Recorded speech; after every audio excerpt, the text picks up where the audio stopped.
Prep Test 74, Section 3, number 23. It can be inferred from the passage that Garcia would most probably agree with which one of the following statements about the Mexican-American political activists of the 1930s and 1940s. Not the author now, but Garcia. Garcia's main thesis is that these Mexican-American political activists of the 1930s and 40s were more diverse and politically active than previous historians had thought. So, is that some of their concerns were similar to those of the Mexican-American activists of the 60s and 70s?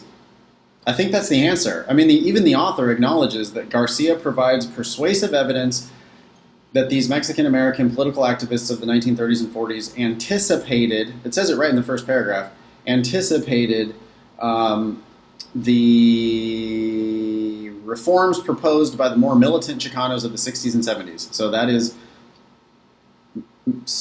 some similar concerns to the Mexican-American activists of the 60s and 70s. I love some because it's so easy to prove. This is basically a must-be-true question, and A just has to be true based on what the first paragraph said. So the answer is going to be A. B, these people in the 30s and 40s were more politically diverse than the activists in the 60s and 70s? Nah, it doesn't say that. C, they were as militant as the Mexican-American activists of the 60s and 70s. It doesn't say that either.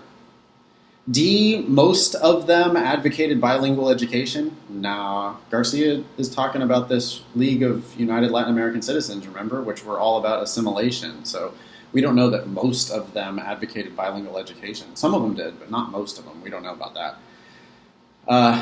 E, most of them were more interested in revolution than in liberal reform. It doesn't say that. In fact, if anything, I think it says the opposite of that. A has to be true. This is a must-be-true question, and so the answer is pretty clearly A.